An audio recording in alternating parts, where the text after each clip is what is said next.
Alright, so we just unboxed the Heltec V3. I gotta print another case, but something like this should hold the battery. Battery is really nice. It's heavy, so it feels like 3,000 for sure. So this is pretty decent, I think, for the price. So let's go ahead and program this thing up. We need to make sure we have an antenna on it. I don't like swapping these things in and out too many times. So what I'm going to do, click it once and leave it alone.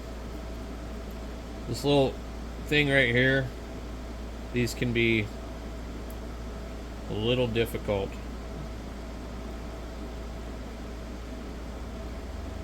They're easy to break. Okay. So now, I guess, plug in our battery and see if our battery works. I'm trying to remember. Well, actually, we're not going to do that because we need to flash it on here. So I just need a data cord. So make sure the cord you got has got a data cord. Now, I've seen some people hold down some buttons and things when they plug this thing in, but yesterday when I did mine, and the instructions on this thing did not show anything like that, so I didn't do that. I'm going to go ahead and set mine in the box right here.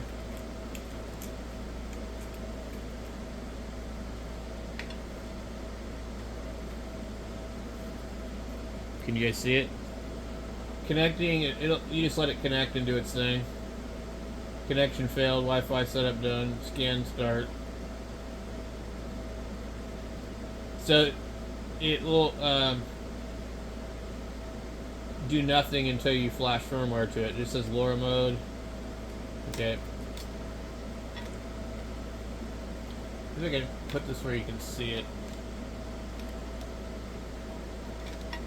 This unruly cord here, man, I'm telling you. This cord.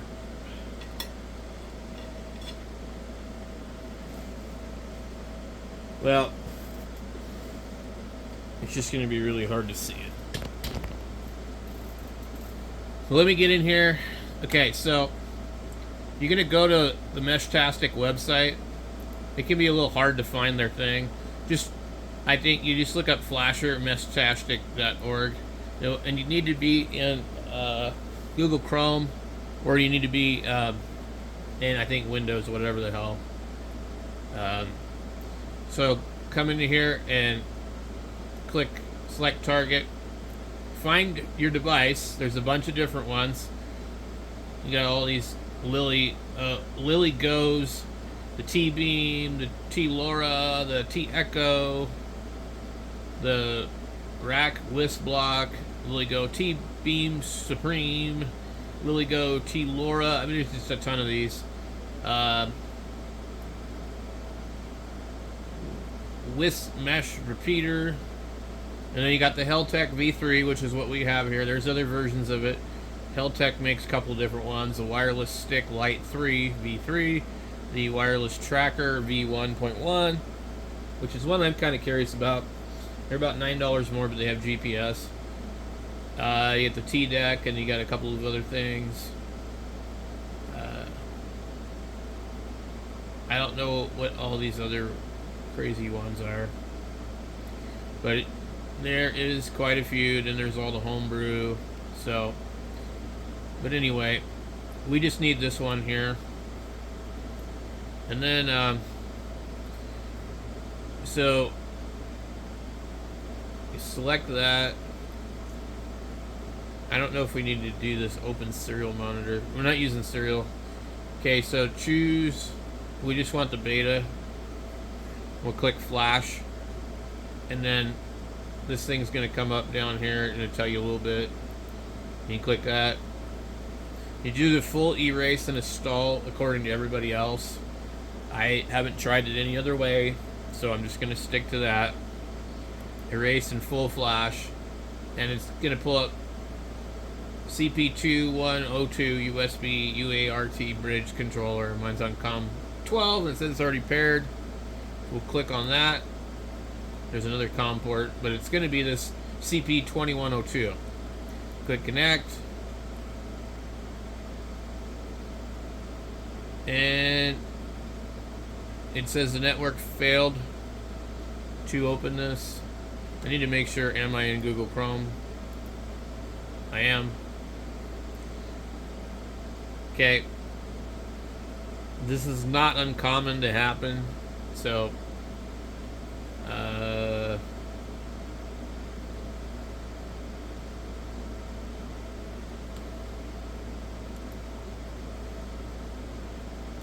we get more than one of these windows open. Let's close this one. Let's go back in here.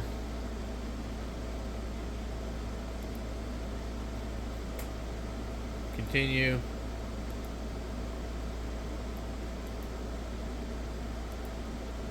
Connect. Okay. It is possible the cord I'm using well, I just seen the damn thing reset itself. It says connecting. Some of these too, they say you have to do something else.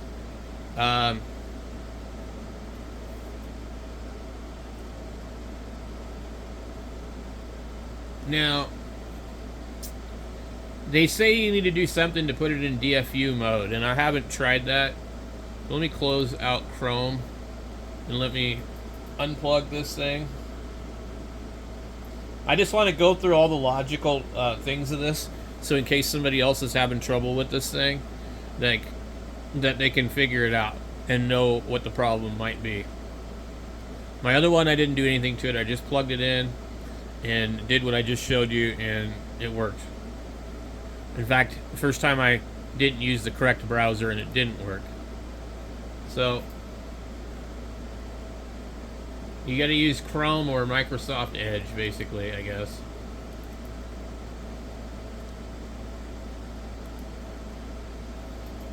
Let me get my keyboard here.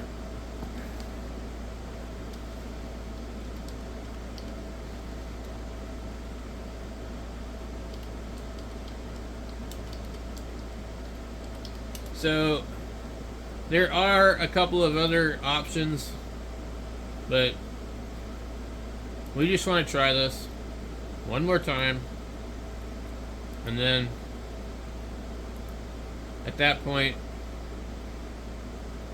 let me just open this thing real quick. I want to see what it does. Okay, it says it's paired. Okay, connect. Okay, all right. It says it's in LoRa mode on here. Okay, let's click flash. And we'll click continue. Full erase. Erase and flash. It's asking me to connect again.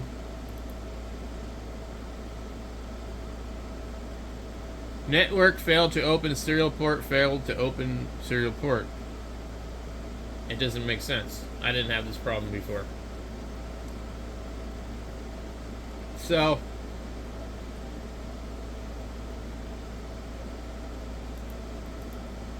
okay. Now, if we watch this video really quick here, this is earlier this year. Let's see. We'll just watch it just for the hell of it. Hold on. Can't hear anything.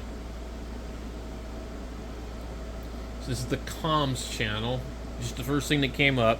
If you've been following the channel for a while, the info in this video likely won't be new. The meshtastic flasher page changes sometimes, and instead of including the flashing process and product videos, we'll be pointing to the latest flashing video to avoid confusion. The flasher page changed again recently, and that's what we'll be going over in this video, so let's go ahead and get into it.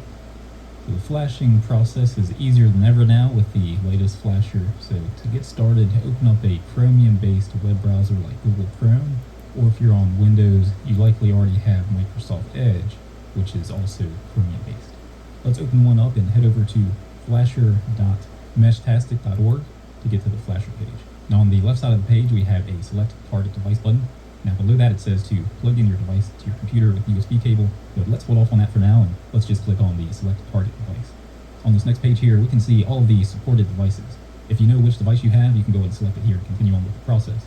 Now there are some cases, like with the Rack WizBlock 4631, which is used with multiple devices like the WizMesh Pocket and Pocket Mini, and you may not know which device to select from the page here. And if you're not sure which one to pick, towards the top here, there's an auto detect button that we can click on. And once we click on that, we should see something pop up saying that it wants to connect to a serial port.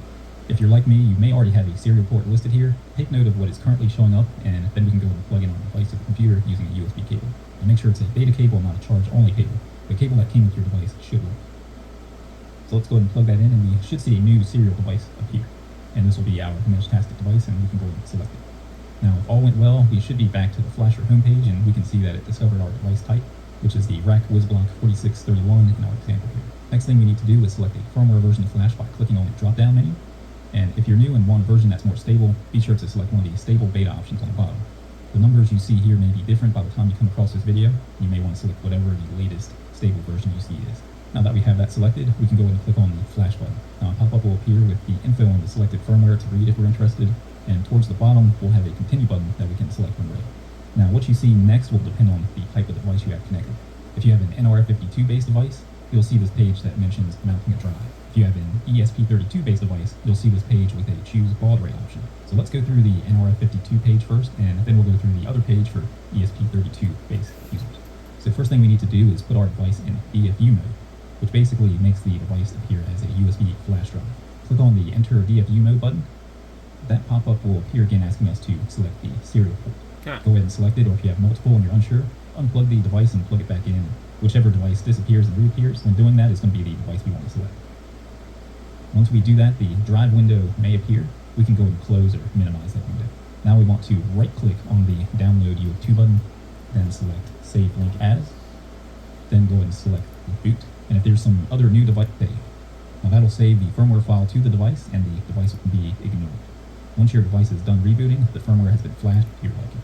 Now let's go through the process for ESP32 based devices. To put these devices in DFU mode, we'll need to make sure the device is turned off. Then we'll need to press and hold the boot or user button while turning it on. For the example here, we're using a TDEC, and the trackball is the button we need to push and hold while turning it on. If you have a different device, you'll need to determine what button you need to use for yours, and we'll include a link in the video description to the meshtastic hardware page with all this info. Now for the baud rate, I generally leave that as the default of 115/200. So, I don't know why would I have to put it in DFU mode, but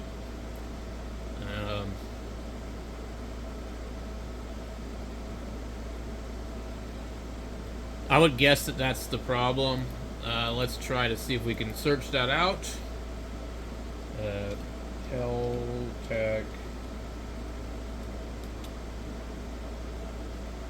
V3 DFU mode.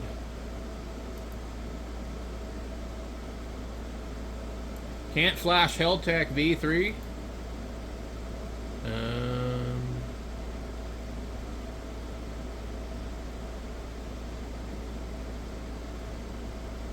Hold down the program button when you plug it into your computer, then release the button. Okay, that's the top button right here.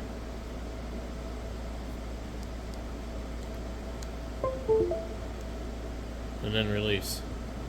Alright. Don't know if that worked.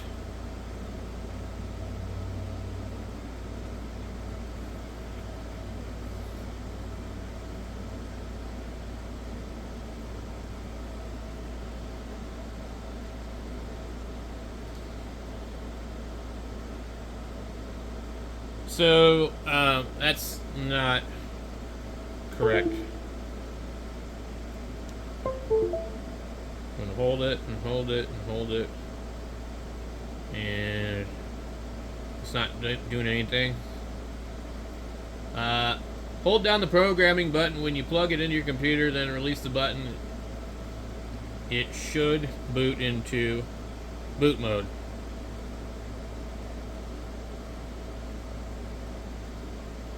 So it is flickering down there occasionally.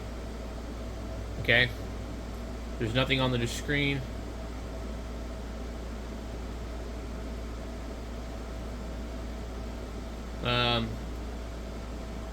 Download and install the CP210X Windows driver. Okay, well, anyway, I think that we're in DFU mode. So, we'll go here. Let's open the serial port right here. Connect. It's not showing our device right there. I think maybe it's supposed to detect it. It's just showing it because I'm like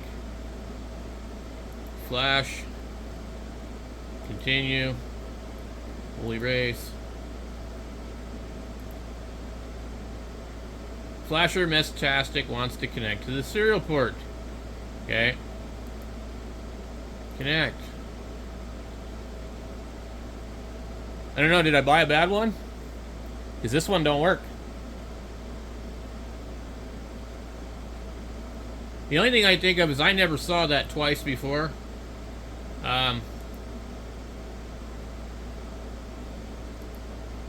Okay.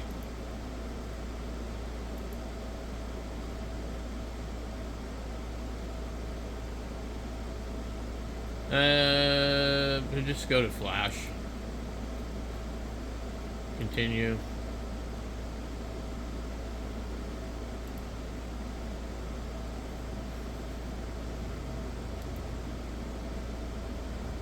Let's try something here.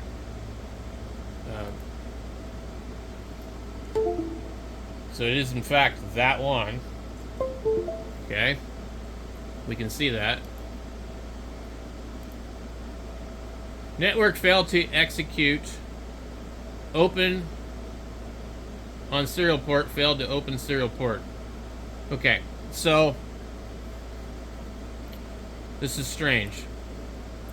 So, let me try this advice. I wonder if the other one was used.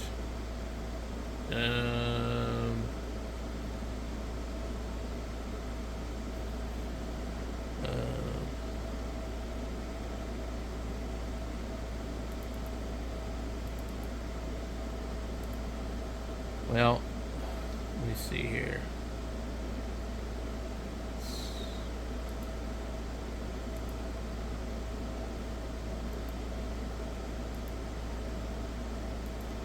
We'll try extracting this damn thing.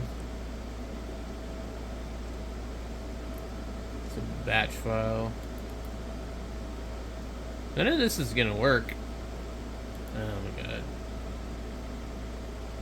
I don't know, I've got the COM port.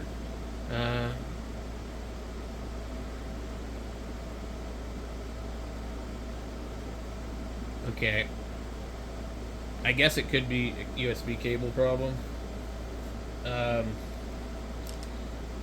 So, give me a second, I'm gonna go get my other USB cable. Alright, so we got the cord to the other one. This is what I flashed the other one with yesterday. So, I'm not even gonna bother putting this in DFU mode again. It shows an error for sure. Okay. I just don't know how it could be connected. Like, no problem whatsoever. And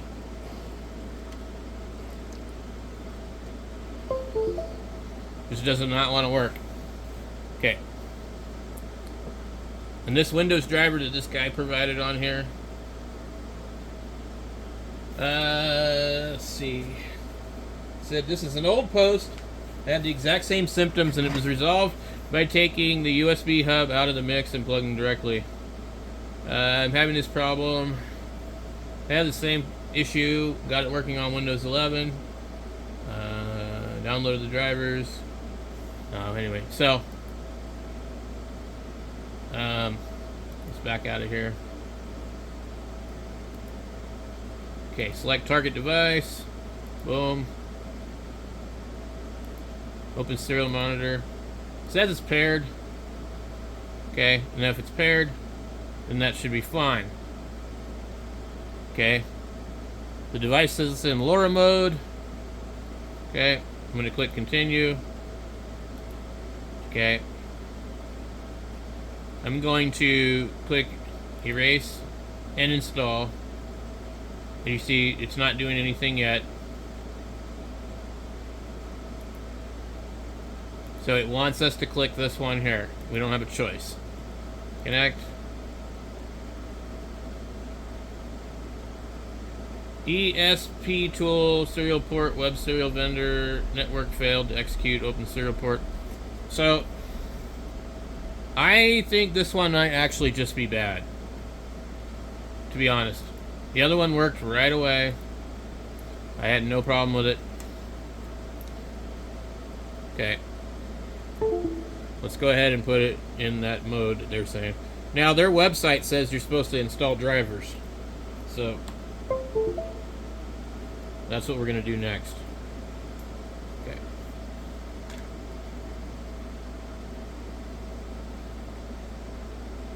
Now, nobody really shows a good tutorial on how to do this. And so I feel like this thing probably didn't go into any special mode. Because here it is looking for networks. So if we go to Meshtastic's website,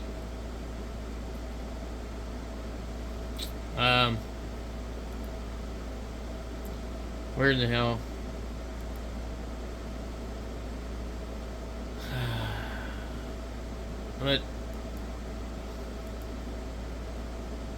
Man, this is annoying. Okay, so let me just leave this one up and then go back into my other browser. Okay. So for flashing these devices, this is what they say. Use the web flasher, requires either Chrome or Edge.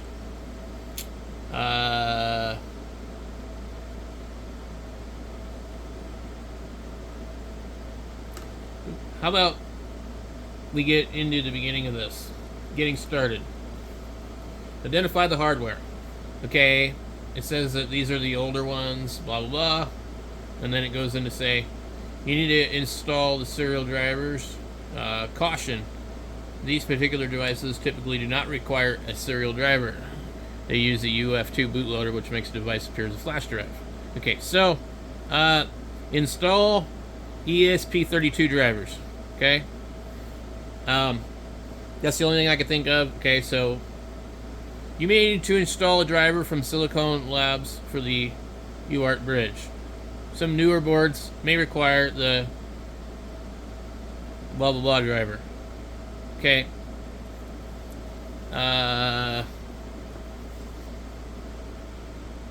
Firmware flash. Okay, so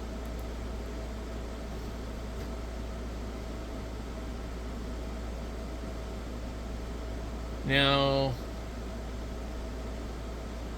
okay, downloads. Downloads for Windows, Macintosh, Linux, Android below. No, Linux, blah, blah, blah. Software, Universal Windows driver. Alright.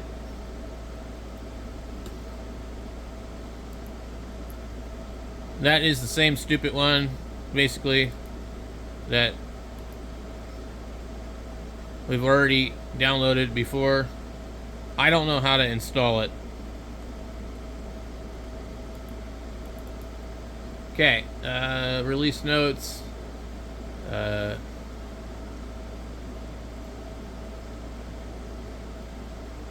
Installing.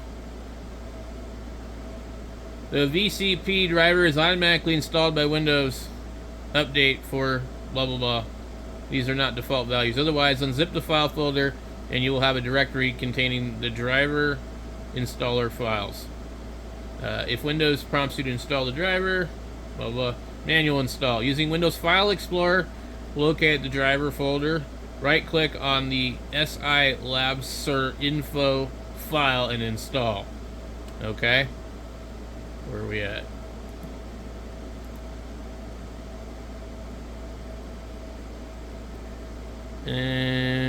SI. I don't see it.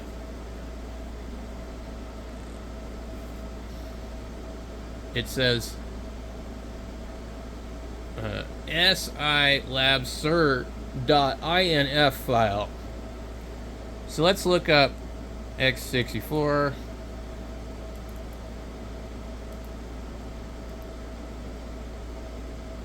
There is no provision to do shit.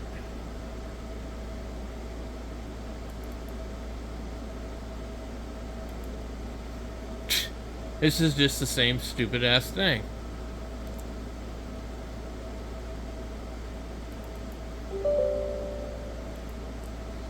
Okay.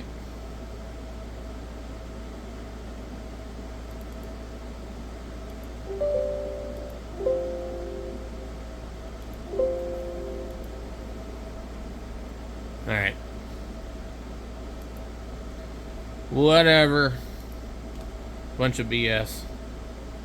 Okay. So, back to this. After installing the serial drivers, you can now flash the meshtastic firmware on your device. To proceed, select the appropriate device for your type for your device. Okay. Flashing method. The web flasher requires either Chrome browser or Edge browser. There's a manual process, etc., etc. As far as it goes into that. Okay, plug in your device. After flat, it doesn't say anything about putting it in any kind of special mode. So, let me copy this page here. We'll go back over here to Chrome. This is ridiculous. There's no reason this should be this hard. That's why I think the one I got's bad.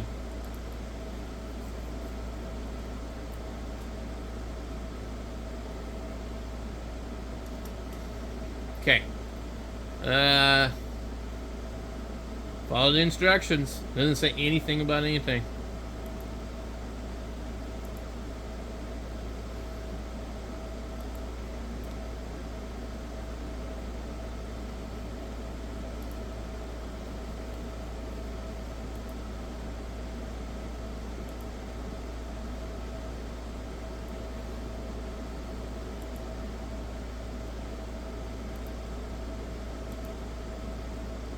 That's fucking weird.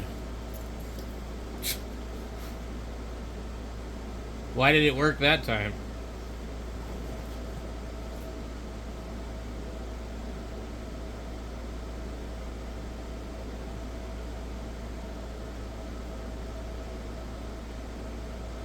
I have no idea why it worked, but it wasn't working before.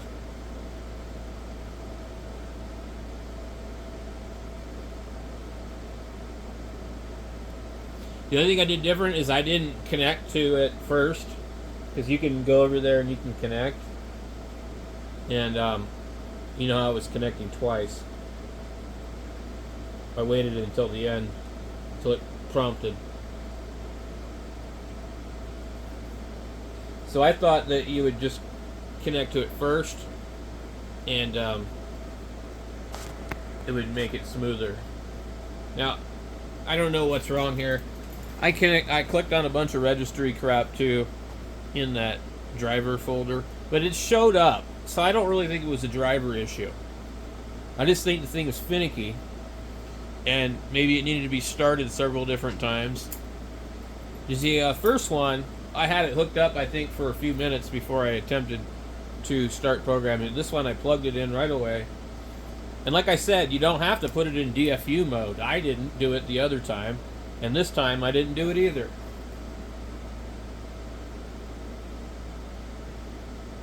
But I programmed it on this exact computer yesterday when I got the other one. So I'm very curious. what in the hell the hiccup was.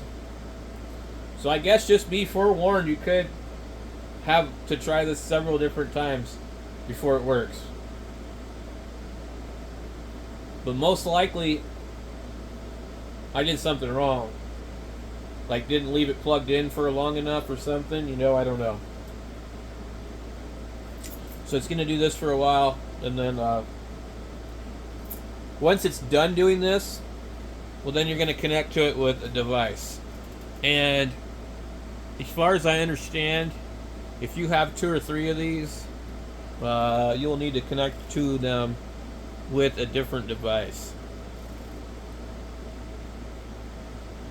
So my plan was to have one with a battery for portable, and just take it with me, and that's why I bought this one. So another one will sit at home to communicate as a repeater and a node.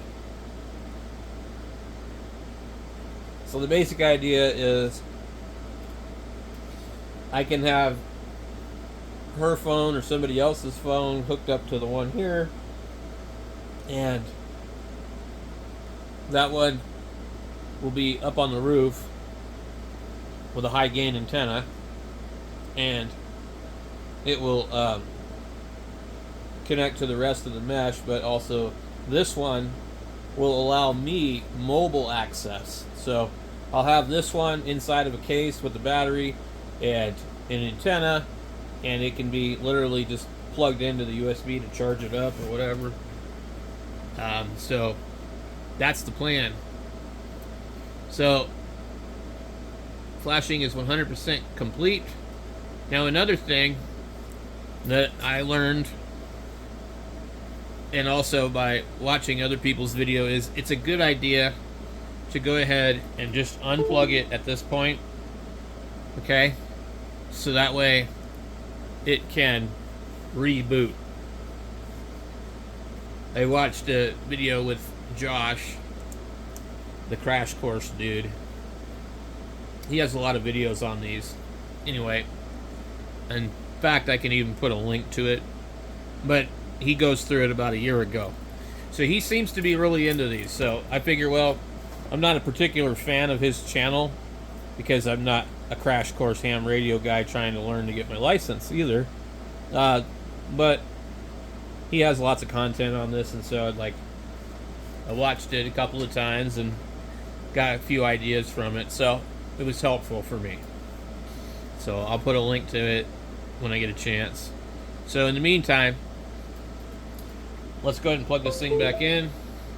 And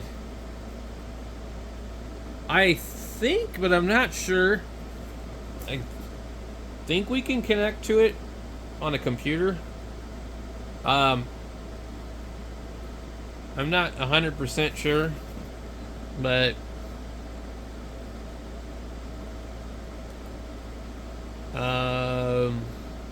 depending on your connection, some configuration options are not fully supported. Find out which client is best for you. Serial and Bluetooth the network. Okay, so Bluetooth is for Android and web client. Serial would be for a bunch of different stuff. Network. In order to start communicating over the mesh, you must select a region. Whatever, can I just do it for the computer?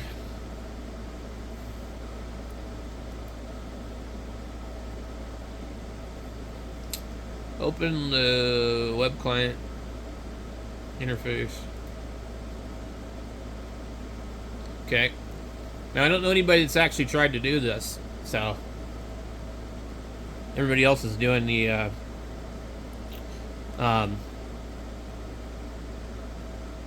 okay, I don't know what the address is to it. Let's see if it displays it on the front of it. And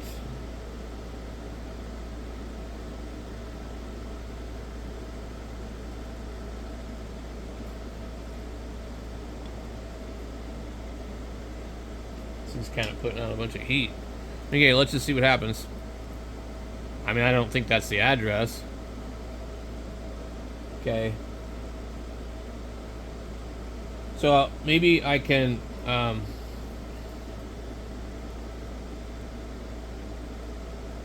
meshtastic, and this button resets it, or it says unset.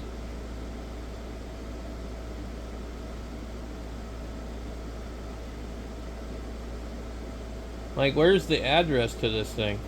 Okay, so we're not sure how to do this. I don't have Bluetooth on this computer, otherwise I would just do that.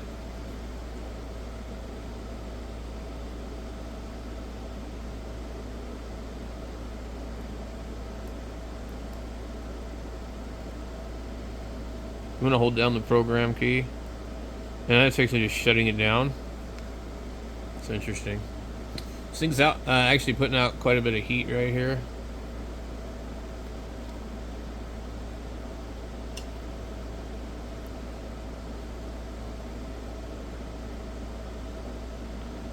I don't know what it's doing.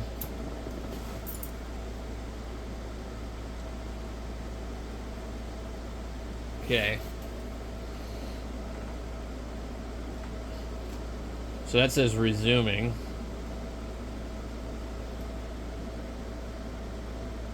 Yeah, it doesn't give a...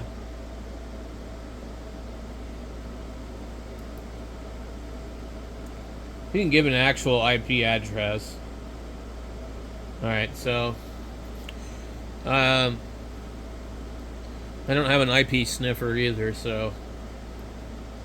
But maybe we could do this.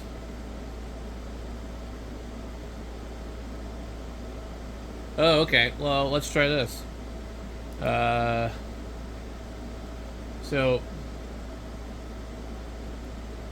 what we were doing was, I want to open this page. Copy. Come over to Chrome. Paste. Okay. We want network, web. We open the meshtastic user interface. Okay. New connection. Let's try serial. New device. Right here. Connect. I'm gonna guess that's it. Okay. Cool. Look at that. Alright, we're in. I hope you guys can see this, because I'm having a hard time seeing it in the camera myself.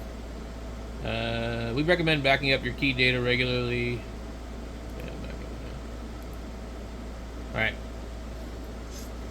Okay, here we go, here we go, here we go, here we go. Now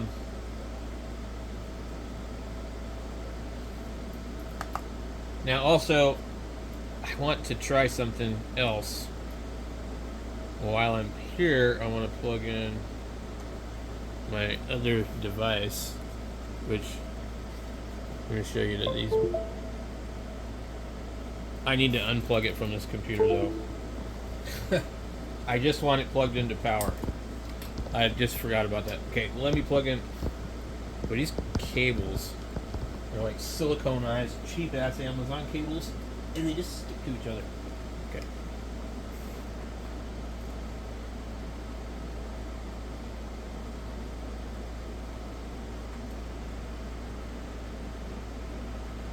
So we leave that one right there. Okay, this one is called Meshtastic FF68.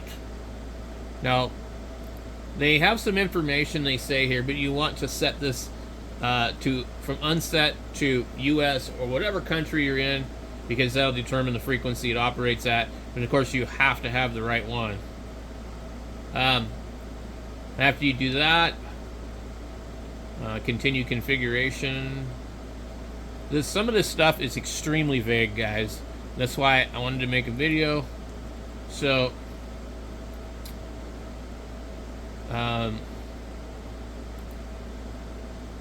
Let me see.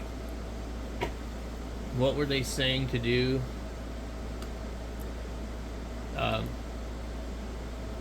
Okay, so here's your configuration.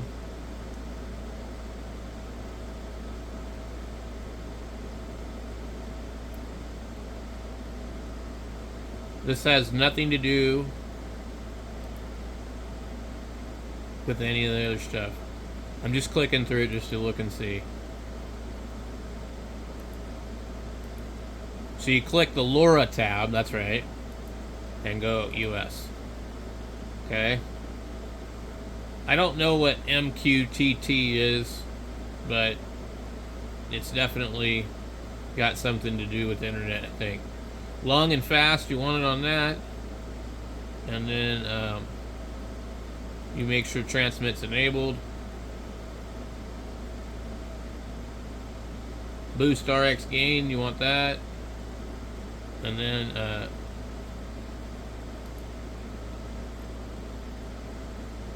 I would guess just hit this little save button, and then it should reset this thing.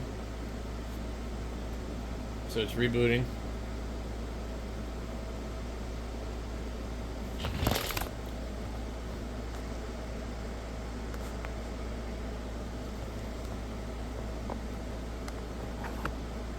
All right. Okay, so once we've done that, device, client, messages, map. So we go to map here. I don't know what the 3411 is.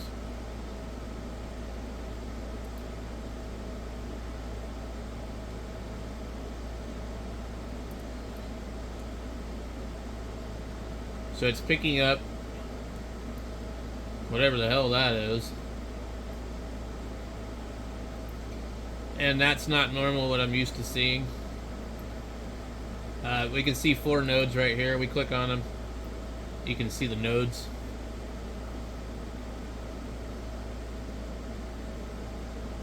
That one says locked. That one doesn't say locked. It says what it is. It's a T-beam. This is a RAK WIS. But, and then channels.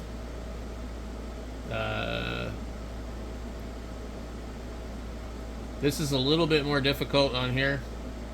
I found it a lot easier on the phone. But I wanted to figure out how to do it on the computer.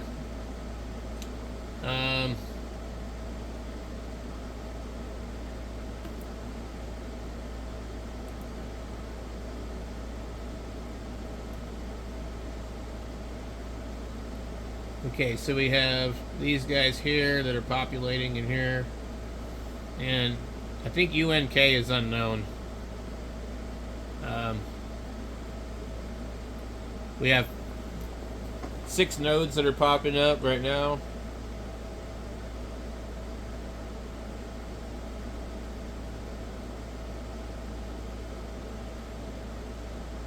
Let's see here. Let's look at our map now and see if it changed. So see this right here? He still doesn't know what these are though. But these are the ones I normally pick up. And why am I not? I'll pick up a bunch more over here. And all the way down into Phoenix too. I've still got some stuff I need to do. And this is just the antenna laying right here, guys. It's just laying right here.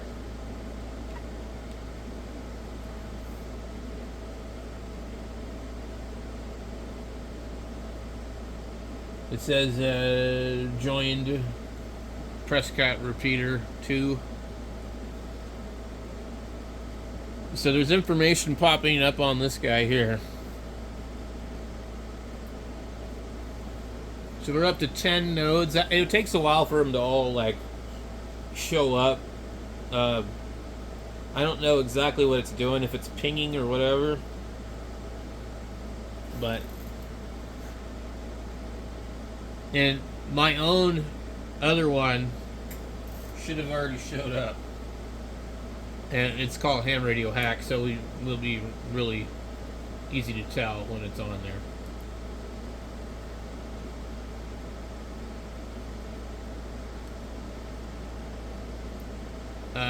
These other ones aren't showing up. I'm not sure why on the map. So supposedly you could click on these and send a message. It doesn't really let you do that from the phone. We have the configuration.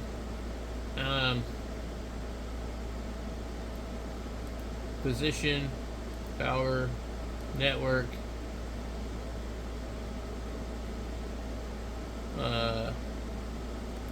display. I want to change the units also.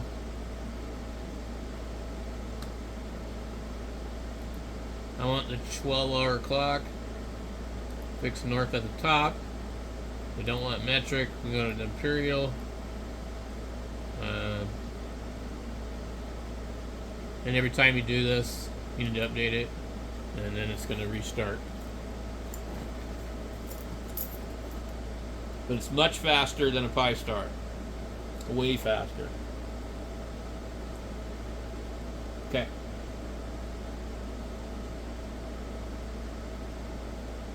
So now let's click our nodes and see what we got here. This shows me how many hops away they are. Their signal, it actually should show me their distance. MAC address, model, signal to noise ratio, encryption, last heard. Okay. We got 12 nodes. Our map is looking like this so far. It's going to slowly populate, I guess. Channels. So the primary channel should be 0. And as far as I know, you don't do anything with it. Just leave it alone. Go up to 14 nodes. Okay, we go to messages. Let's just see.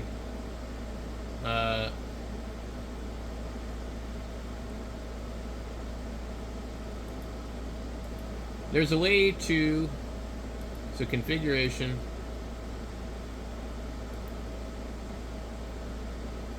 device. Alright, I don't know. Radio configuration right here. Okay. Module configuration. Radio. Client. Okay. It's really strange. So the one on the phone I feel like is a little bit easier.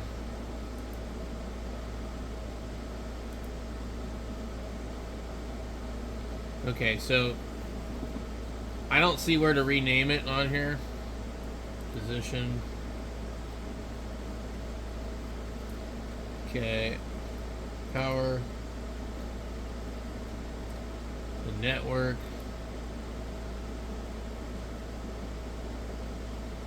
I don't know what you need the enable or disable Wi-Fi. Let's see. In the display. LoRa. Long fast. Channel. Media settings. Okay. Bluetooth. Okay. Security. Private key. Admin key. This is really annoying because it really doesn't. So you got light or dark mode. You can change that. I prefer that. Okay, so over here you can change the device name. I'm just gonna leave mine with this name for now. I don't want to change it. Okay. We got 18 nodes. I'm waiting for my other one to pop up in here. I don't understand why it's not in here. But maybe my other one is having trouble because this one is so close. Okay. Channels. So what we can do here is we can try this and how would you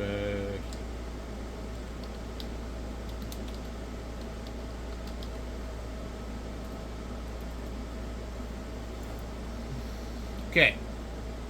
It's gonna sit here and do this waiting for delivery, delivered. Okay. Now, if I go on my other device, I can see the message popped up. Okay. Everybody that's unlocked or locked or whatever is gonna get my message, I guess. That lets me know also all the nodes. So somebody may reply back, but unlikely. Because I did a bunch of testing last night and I didn't get a single replies back. But if I take my other device and connect the phone to it, I can reply. Now, I do not know how to do private messages, but everybody on here is going to get a message, I think, for the most part. So we go to our map. You see how we're getting populated right here? It's getting bigger and bigger and bigger. And after a while, there will be one down in Phoenix, right about here. And there'll be a couple over by Sedona and Cottonwood. And I may have to take the antenna outside or whatever, but... And normally on the phone app, they won't show you these numbers like this.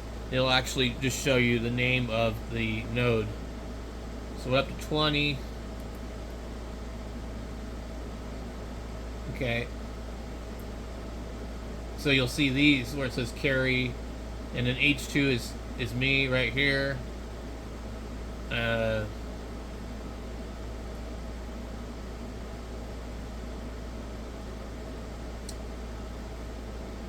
J.L. Watson. And they will say how many hops away they are usually. Their signal and all this good stuff. So I think when my other one was completely done being, and it was up outside in a so-so area, it pulled like 30 different nodes. And then I moved it inside the house, and it still had the same amount. But out here is not as good for some reason. So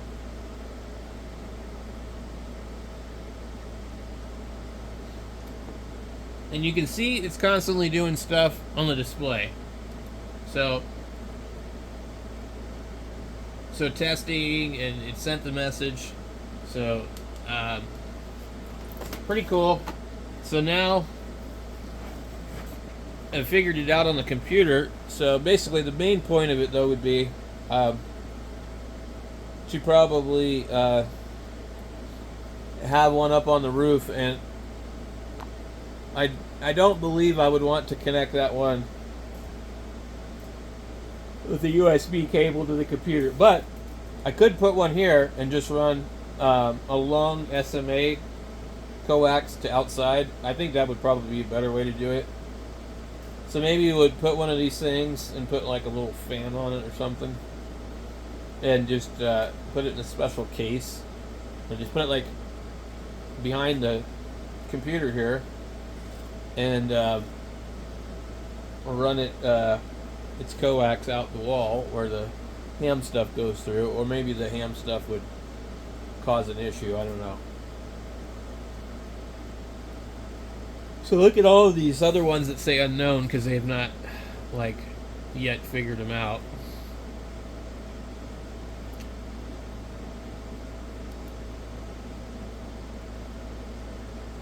Okay. Look at this. Secret Mountain. Have you guys ever heard of Red Rock Secret Mountain Wilderness? A lot of really weird stuff out there, supposedly. And it's outside of Sedona. And they do a lot of weird stuff in Sycamore Canyon also. Some strange government stuff, I guess. I don't know. You know, I ain't never ever seen any of this stuff that I've heard about. I've been out. Let me see here if I pull in the map. I may have been kind of near it. Let's see. So if you come across, so if you're in Prescott Valley, you come across here and you go into Jerome, and you go into Clarkdale, right here, and you go out over here and you follow the river, like this spot here is about where I've been, which is probably near Sycamore Canyon. And so I believe we went all the way to here one time. There's a ranch over here, I forget what it's called. The Anderson Butte, Sugarloaf Mountain.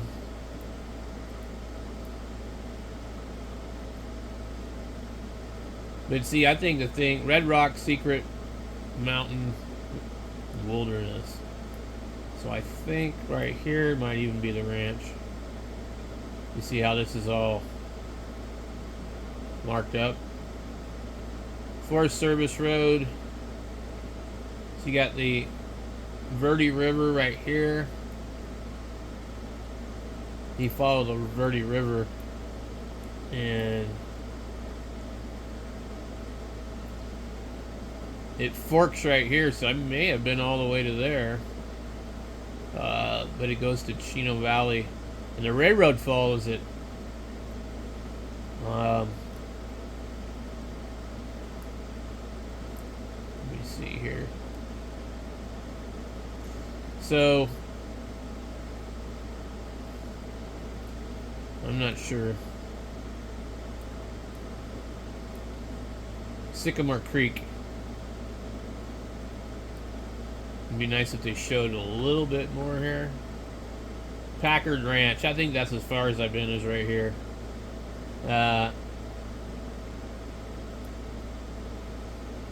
We definitely went out somewhere around here.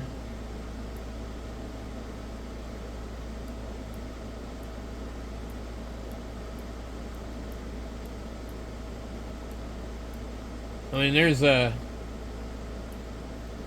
not much for water around these places. These creeks and rivers aren't like what you would expect. But anyway, the Verde goes all over the damn place. And I guess it supposedly comes out of the ground somewhere near Perkinsville. Anyway, we'll get all the way into all this.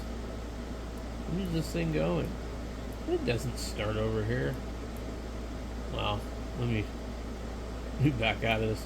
This has got to be like underground. No, okay. They show the Verde River. So the Verde River supposedly, like, you go down Highway 89, and they like have these weird places near Paulden. Like, shows it right here. These are supposedly lakes, but they're not. There's nothing there. Paulden Tank. And they show this here. There's nothing here. There's nothing. Trust me. That ain't water. All this stuff here that they show as water, it is not.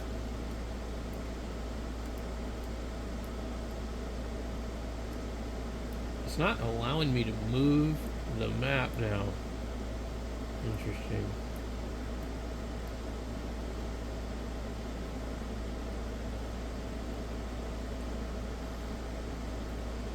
Sullivan Lake. I don't know that lake it exists either. So Yeah, they show like these lakes near 89, but there ain't no damn lake there. All right. So that's our coverage.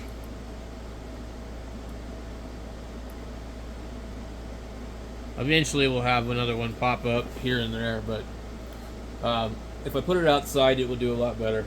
So I guess that's it for this video. I could show you really quick how to connect it to the phone. Maybe we should do that. I'll make another video to do that.